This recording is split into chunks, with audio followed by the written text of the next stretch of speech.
Good morning students, how are you? I hope all of you are well at home and do your homework properly.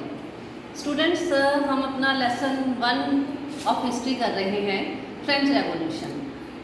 Previous video में मैंने आपको ये बोला था कि Jacobian की गवर्नमेंट बनी थी, लेकिन उसने अपनी जो पॉलिसीज़ थी बड़ी रेंटलेसली इम्पोज की थी। एट लास्ट उसको भी एग्जीक्यूट कर दिया गया, फांसी दे दी गई। और उसके बाद जो इंसिडेंट्स हुए, आज की वीडियो में हम उसके बारे में पढ़ेंगे। आज की वीडियो आपकी एनसीईआरटी की पेज नंबर 17 से शुरू होती है। तो स्टूडेंट, आज हमारा जो टॉपिक है the directory rules France. Directory is also a form of government. Jacobian की गवर्नमेंट फॉल होने के बाद फ्रांस पर रूल किसका स्टार्ट हो गया? डायरेक्टरी का। जैसे ही जैकोबिन गवर्नमेंट फॉल हुई, गिरी, तो सारी पावर किसके हाथ में आ गई? वेल्दियर मिडिल क्लास के हाथ में। उन्होंने पावर को सीज कर लिया, कंट्रोल कर लिया गवर्नमेंट चलाने में। एक नया कॉन्स्टिट्यूशन बनाया गया जिसमें उन्होंने ये कह दिया कि जिन पर्सन्स के पास प्रॉपर्टी नहीं है उनको राइट टू वोट भी नहीं मिलेगा। इसके अलावा 2 इलेक्टेड लेजिस्लेटिव काउंसिल्स की इलेक्शन होगी। ये तो 2 इलेक्टेड लेजिस्लेटिव काउंसिल्स होंगी। आगे डायरेक्टरी को अपॉइंट करेंगे, चूज नहीं करेंगे, अपॉइंट करेंगे। और इस डायरेक्टरी में क्या होगा? 5 मेंबर्स होंगे। और ये क्या होगी? एग्जीक्यूटिव होगी। मतलब लेजिस्लेटिव काउंसिल जो लॉज पास करेंगे, ये डायरेक्टरी क्या करेगी? उनको इम्प्लीमेंट करेगी। मैं रिपीट कर रही हूँ, 2 इलेक्टेड लेजिस्लेटिव काउंसिल्स वोटिंग करेंगे, जिनके पास प्रॉपर्टी होगी। ये फिर दोनों लेजिस्लेटिव काउंसिल्स किसको अपॉइंट करेंगे? डायरेक्टरी को। डायरेक्टरी में 5 मेंबर्स होंगे। तो इट मीन्स इन्होंने ये इसलिए किया कि जो पावर है वो 1 मैन एग्जीक्यूटिव के हाथ में कंसंट्रेट ना हो, जैसे कि जैकोबिन के गवर्नमेंट में हुआ था। उसमें 1 मैन मैक्सिमिलियन जैकोबिन ही था, उसके हाथ में ही सारी पावर थी। अब जो डायरेक्टर्स थे, डायरेक्टरी के जो मिनिस्टर्स होते थे डायरेक्टर, वो आपस में क्लैश ही करते रहते थे, क्योंकि उनका लेजिस्लेटिव काउंसिल्स के साथ कुछ ना किसी चीज़ को लेकर क्लैश चलता रहता था। और फिर क्या होता था?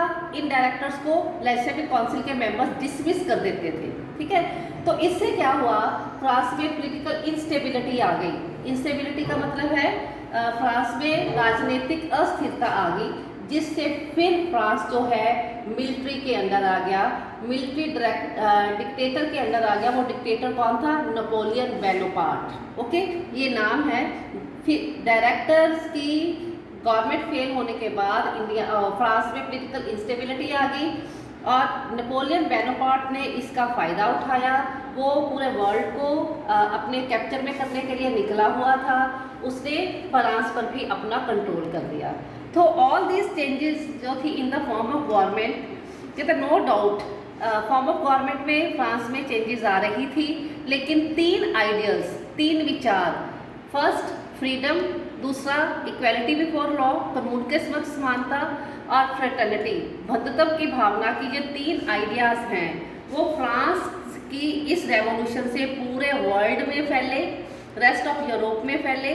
और ये आज भी जो कहीं पर भी अगर कोई रेवोल्यूशन होती है तो मेन इन 3 चीज़ों के लिए, फ्रीडम के लिए, इक्वालिटी बिफोर लॉ और फ्रेटर्निटी के लिए एस्पिरेशन लेते हैं फ्रांस की रेवोल्यूशन के। तो बच्चे, जो एक टॉपिक आपका ख़त्म हो गया, फ्रेंच रेवोल्यूशन, वो सक्सेसफुल तो नहीं हुई, फिर मिलिट्री डिक्टेटर आ गया, लेकिन वो आपकी ख़त्म हुई। अब हमें ये देखना है कि फ्रेंच रेवोल्यूशन में वुमेन ने कोई रोल प्ले किया। तो यहाँ पर आपको इस पिक्चर में भी वुमेन नज़र आ रही है। ये हॉर्स राइडिंग कर रही है। Persian women on their way to Versailles, एक पर्शिया की वुमेन है, वर्साइल्स के टेम्पल की तरफ जाती हुई। अब हमने ये देखना है कि फ्रांस के रेवोल्यूशन में वुमेन का क्या रोल था। वेरी इंपॉर्टेंट क्वेश्चन है, write on the role of the women in French revolution. From the very beginning women बड़ी एक्टिव पार्टिसिपेट रही। जो फ्रांस की सोसाइटी में चेंजेस आ रहे थे, उनको ये था कि अगर वो इन्वॉल्वमेंट करेंगे तो उससे जो रेवोल्यूशनरी गवर्नमेंट होगी, क्रांतिकारी जो गवर्नमेंट है, वो कोई ना कोई उनकी लाइफ को इम्प्रूव करने के लिए कुछ ना कुछ नए मेजर जो है वो इंट्रोड्यूस करेंगे, लागू करेंगे। मोस्ट ऑफ वुमेन जो थी, जो रेवोल्यूशन में हिस्सा ले रही थी, वो 3rd स्टेट से थी। वर्किंग वुमेन थी, वो एज ए सीमस्ट्रेसेस, जिसको लॉन्ड्रेसेस भी बोला जाता है, मतलब कपड़ों की धुलाई करती थी। फ्लावर्स बेचती थी, फ्रूट्स बेचती थी, वेजिटेबल्स, मार्केट प्लेसेस में ये ऐसा काम करती थी, या फिर दूसरों के घरों में डोमेस्टिक सर्वेंट के तौर पर भी काम करती थी, जो प्रॉस्पेरस क्लास थी, जो इनको पैसे दे सकते थे। मतलब जो फ्रेंच रेवोल्यूशन में ज़्यादा रोल किनका था? थर्ड स्टेट की वुमेन का। मोस्ट वुमेन जो है उनको एजुकेशन उनके पास नहीं थी, वो एजुकेशन ले ही नहीं सकते थे क्योंकि पैसा नहीं था, इसलिए उनको कोई जॉब ट्रेनिंग भी नहीं मिली हुई थी। सिर्फ और सिर्फ जो डॉटर्स होती थी नॉबल्स की या wealthier members of the third state की, जो थर्ड स्टेट के कुछ रिच पर्सन्स होते थे, उनकी जो डॉटर्स होती थी वही कॉन्वेंट में पढ़ने जा सकती थी, उनको ही एक्सेस टू एजुकेशन मिली हुई थी। और इसके बाद फिर स्टडी के बाद उनको मैरिज करनी पड़ती थी, अपनी मैरिज लाइफ, फैमिली लाइफ जो है उसी तरह से उनको गुजारनी पड़ती थी। वर्किंग वुमेन जो है अपनी फैमिलीज़ की भी केयर करती थी, वो एज ए कुक भी काम करती थी, पानी भर कर लाती थी, लंबी लंबी लाइंस में उनको खड़ा होना पड़ता था ब्रेड के लिए, बच्चों की भी लुक आफ्टर करती थी। और उनके अगर वो बाहर कहीं काम भी करती थी, उनके वेजेस जो थे वो मैन से लोअर होते थे, कम पैसा मिलता था। काम सेम करती थी लेकिन मैन से पैसा जो है कम मिलता था। इन सारी चीज़ों को डिस्कस करने के लिए और उनके इंटरेस्ट को आगे लाने के लिए अब वुमेन ने भी क्या किया, अपने पॉलिटिकल क्लब्स बनाने स्टार्ट कर दिए।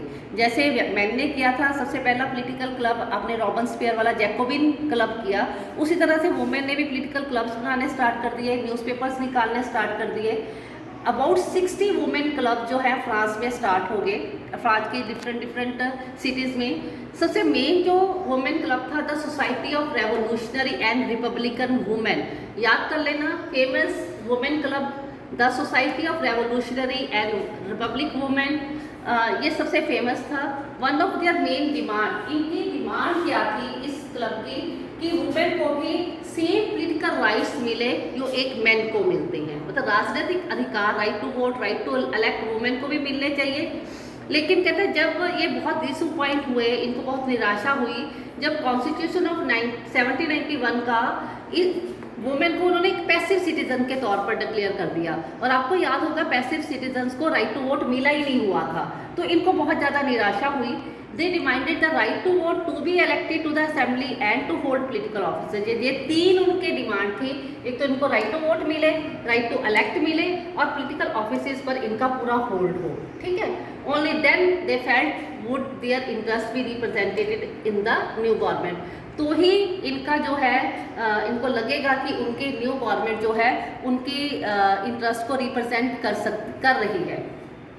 शुरू के सालों में रेवोल्यूशनरी गवर्नमेंट ने कोई ऐसा कानून नहीं बनाया जो इनकी लाइफ को इम्प्रूव करे। Together with the creation of state school, no doubt government schools इन्होंने खोले। स्कूलिंग जो है गर्ल्स के लिए बाद में इन्होंने कंपलसरी कर दी कि गवर्नमेंट स्कूल में ये जाएंगी, वहाँ पर इनको पढ़ना पड़ेगा। देयर फादर जो थे, अब इन्होंने क्या कर दिया, क्योंकि चेंजेस ला दिया, रेवोल्यूशनरी गवर्नमेंट आ गई थी। अब इनके फादर जो होते थे इनको फोर्स नहीं कर सकते थे इनकी मर्जी के अगेंस्ट मैरिज करने के। और मैरिज जो थी अब एक कॉन्ट्रैक्ट के बीच, एक तरह से कॉन्ट्रैक्ट होता था, इनको रजिस्टर्ड करवानी पड़ती थी मैरिज। डिवोर्स जो था लीगल कर दिया गया, कानूनी कर दिया गया। और आगे क्या होता था, अगर किसी ने डिवोर्स लेना भी होता था सिर्फ एप्लीकेशन कौन लगा सकता था, मैन। लेकिन अब उन्होंने क्या कर दिया, वुमेन भी डिवोर्स के लिए एप्लीकेशन लगा सकती है। वुमेन को नाउ ट्रेन फॉर जॉब्स, अब वुमेन को जॉब्स के लिए ट्रेनिंग देनी शुरू कर दी। वुमेन आर्टिस्ट भी बन गई और छोटे छोटे बिजनेस भी उन्होंने जो है रन करने स्टार्ट कर दिए। वुमेन स्ट्रगल जो है बच्चों फॉर इक्वल राइट्स जो है कंटिन्यू रहा during the reign of terror. मैंने आपको करवाया था 1793 से 1794 तक न्यू गवर्नमेंट ने कुछ लॉज जो है इशू किए थे कि उन्होंने ये कर दिया कि जो वुमेन क्लब बने थे उन पर बैन लगा दिया। वुमेन जो है पॉलिटिकल एक्टिविटीज़ नहीं कर सकती थी कोई भी। मैनी प्रोमिनेंट वुमेन उनको अरेस्ट कर लिया गया और कईयों को फांसी दे दी गई। वुमेन्स मूवमेंट जो है for the voting rights and equal wages continue रहा।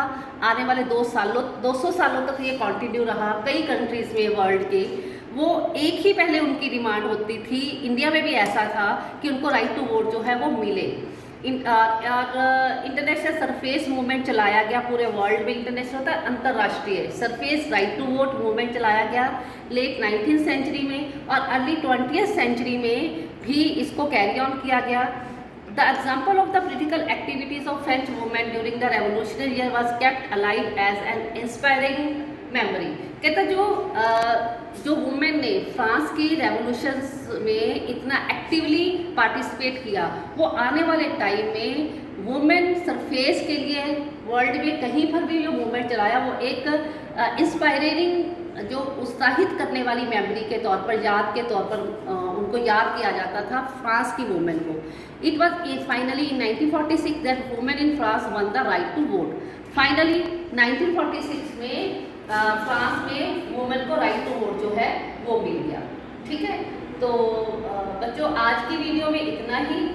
तो मेन क्वेश्चन तो यही है, write the role of the women in French revolution. बाकी मैं PDF भी भेज दूंगी इस वीडियो के साथ। ये वीडियो बच्चों जरूर देखना, अगर आप वीडियो देखोगे तो ही आपको लेसन जो है वो समझ आएगा और आप क्वेश्चंस को अच्छी तरह से अटेम्प्ट कर पाओगे। Okay, stay home, stay safe.